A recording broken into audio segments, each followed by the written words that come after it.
हाय लबास्टर dreamers. आज हम भारत की तकनीकी के फील्ड में हम एक विशेष इनिशिएटिव के बारे में हम बात करेंगे।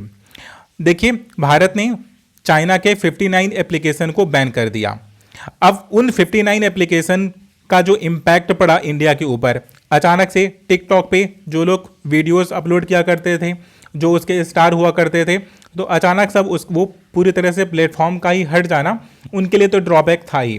तो उसी प्रकार से वेरियस एप्लीकेशन थे जो किसी स्टूडेंट के लिए, किसी ऑफिसर्स के लिए काफ़ी यूज़फुल थे, बट अचानक से हमें करना क्या पड़ता है कि स्ट्रेटजिक पॉइंट ऑफ व्यू से हमें उन एप्लीकेशन को बैन करना पड़ता है। लेकिन इंडिया के पास उसका कोई अल्टरनेटिव नहीं था। इंडिया इतना ज़्यादा डिपेंडेंट था उनके ऊपर कि वो कुछ कर नहीं सकता था, बट स्टिल हमें अपनी मजबूरी में करना पड़ा। तो अभी इंडिया ने किया क्या कि उसके बाद से, आज से नहीं, काफ़ी समय से मांग होती आई है कि क्या इंडिया का अपना खुद का फेसबुक होना चाहिए, क्या खुद का गूगल होना चाहिए। उसी के रिगार्डिंग इंडिया ने एक पहला इनिशिएटिव लिया है। आज हम उसी के सोशल मीडिया एप्लीकेशन के बारे में हम बात करेंगे। देखिए, इंडिया में 2G, 3G और 4G बैक टू बैक जैसे जैसे जनरेशन्स की इंटरनेट की कैपेबिलिटी बढ़ती जा रही है, इंडिया में यूजर्स की संख्या और उसके कंज्यूमर्स की संख्या बहुत ज़्यादा है। करीब 50 करोड़ की पॉपुलेशन ऐसी है जो सोशल मीडिया पर ऑलमोस्ट एक्टिव रहती ही रहती है।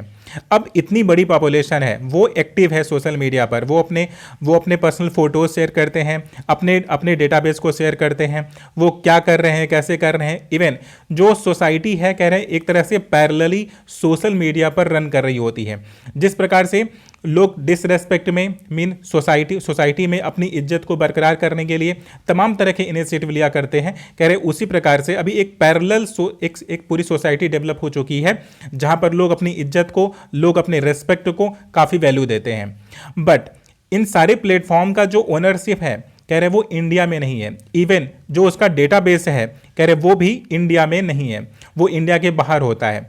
अगर किसी गवर्नमेंट ब्यूरोक्रेसी को किसी प्रकार के किसी व्यक्ति के किसी के आईडी के बारे में या किसी इंफॉर्मेशन के बारे में चाहिए होता है, तो हमें पहले परमिशन लेनी पड़ती है उस कंट्री से जो कंट्री उस पर्टिकुलर एप्लीकेशन को या उस पर्टिकुलर साइट को वो ओन करता है।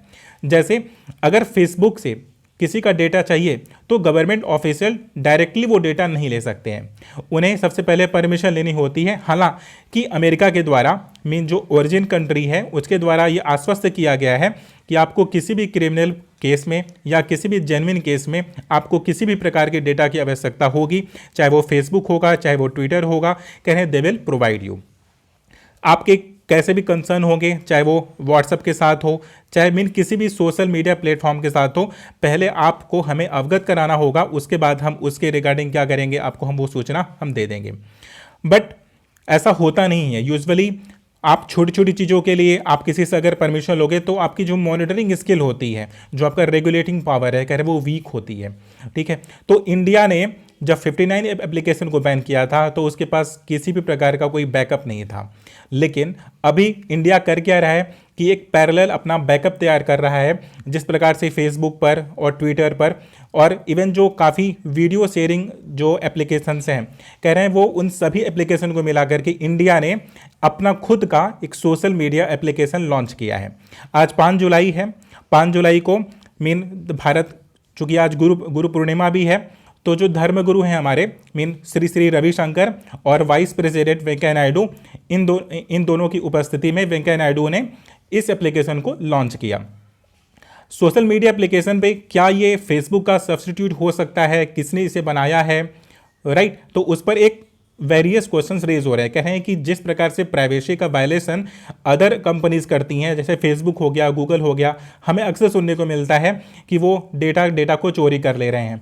लेकिन क्या इंडिया पैरेलली क्या उस प्रकार की सिक्योरिटी दे पाएगा कि वो किसी पर्टिकुलर पर्सन की जो प्राइवेसी है, कह रहे उसका वायलेशन नहीं होगा, या उस सर्वर का या उस डेटा का कितना सिक्योर होगा, कह रहे इसके बारे में वो आश्वस्त तो कर रहे हैं, अभी राइट नाउ तो कर रहे हैं।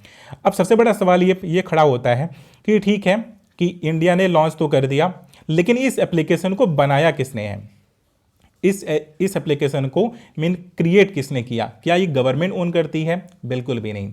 इंडिया ने लॉन्च इसे जरूर किया हुआ है, बट इसे वो ओन नहीं करती है। बनाया किसने है? एक Sumeru software solution private limited है, इन्होंने इस एप्लीकेशन को क्रिएट किया है। इस एप्लीकेशन को क्रिएट करने में अप्रॉक्सीमेटली 1000 जो आईटी प्रोफेशनल्स हैं वो लगे हुए थे। इंडिया ने इसे सपोर्ट जरूर किया और पीएम मोदी ने आत्मनिर्भर भारत के लिए पूरी इंडिया को एक चैलेंज दिया, बोला कि अगर कोई इन एप्लीकेशंस का जिन पर इंडिया ने बैन लगाया हुआ है या अदर सोशल साइट्स का जो टेक्निकल फील्ड्स के जो एप्लीकेशंस हैं, कह रहे अगर उनका कोई सब्स्टिट्यूट देता है तो उसे 20-20 लाख रुपए का पुरस्कार देने की भी घोषणा की। उसके बाद से ये Sumeru software solution private limited ने एक सोशल मीडिया एप्लीकेशन लॉन्च किया जिसका नाम है एलिमेंट्स। अब एलिमेंट्स में है क्या कि आप चैट कर सकते हो, आप आईडी अपनी आप खुद की आप आईडी बना सकते हो, आप वीडियो कॉलिंग कर सकते हो, आप वो सारे काम कर सकते हो जो आप फेसबुक से कर सकते, फेसबुक पे क्या करते थे, ट्विटर पे क्या करते थे।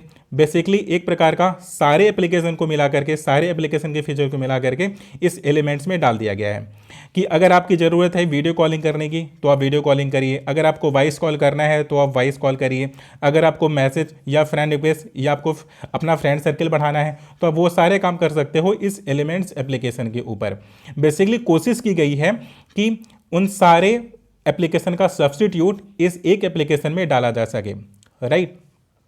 अब Sumeru software solutions private limited ने तो बोला है कि हम पूरी प्राइवेसी का पूरा अभी ध्यान रखेंगे, लेकिन हमें एक बात यह भी नहीं भूलनी चाहिए कि अगर इंडिया ने अपना खुद का लॉन्च किया है तो इसका अपना खुद का सर्वर भी होगा, और सर्वर के मामले में जो गवर्नमेंट ऑफिशियल्स, इवन जब हम अमेरिका जैसी जो न्यूट्रल कंपनीज होती हैं जैसे गूगल हो गया, फेसबुक हो गया, हम उनके ऊपर क्वेश्चन मार्क रेज कर देते हैं कि इन्होंने मेरा डेटा चोरी कर लिया, तो इसके ऊपर कितना ज़्यादा ट्रस्ट किया जा सकता है। ये तो एक प्राइवेट लिमिटेड कंपनी है, राइट। तो इसका मतलब यह हुआ कि गवर्नमेंट जब चाहेगी तब आपके डेटा को वो एक्सेस कर सकती है। आपकी प्राइवेसी अभी आप तक नहीं, अभी गवर्नमेंट ऑफिसर्स तक तो रहेगी, ठीक है। हालांकि इन्होंने बोला है कि it will never share the user data with any third party, लेकिन एक बात यह भी है कि इसके लॉन्च करने का पर्पज ही यही है कि सो दैट कि अपने लोगों के ऊपर लाइक बिग बॉस टाइप की आप मॉनिटरिंग कर सको। इसका एक रिस्क जरूर है। अच्छा ठीक है, ये तो हो गया कि हम एलिमेंट्स के डिज़ाइन की बात कर रहे हैं कि आईटी प्रोफेशनल्स 1000 आईटी प्रोफेशनल्स ने इस एप्लीकेशन को क्रिएट किया है। इन्होंने बोला कि आपके प्राइवेसी का हम वायलेशन नहीं करेंगे, हम किसी थर्ड पार्टी को बेचेंगे नहीं। बट इसके फीचर्स क्या हैं? तो क्या ये केवल इंग्लिश में वर्क करेगी? नहीं, ये 8 इंडियन लैंग्वेजेस में ये फंक्शन करेगी। चाहे ऑडियो वीडियो कॉन्फ्रेंस करना हो या किसी भी प्रकार की पब्लिक प्रोफाइल जो आप एक तरह से आप सोचते हो कि ऐसा होना चाहिए, तो इसमें वो सारे फीचर्स हैं। 5 जुलाई को इसे लॉन्च किया गया है। अब हम ये देखेंगे कि क्या जिस प्रकार से इंडिया ने लॉन्च किया है तो अदर कंट्री का अगर हम सिनेरियो देखें, एक माइक्रोमीडिया अपने पड़ोसी का ही देख लेते हैं। तो अगर अपने पड़ोसी का देखेंगे तो ये चाइनीज़ वर्ड में माइक्रो ब्लॉग के नाम से इस प्रकार से फेमस है। तो चाइना का अगर आप फेसबुक की बात करेंगे तो वहाँ पे चाइना का फेसबुक है रेनेन। अब इंस्टेंट मैसेजिंग ऐप हो गया, चाइना ने हर जगह पे किया क्या है कि हर पर्पज़ के लिए एक अलग अलग एप्लीकेशन बना के रखा हुआ है।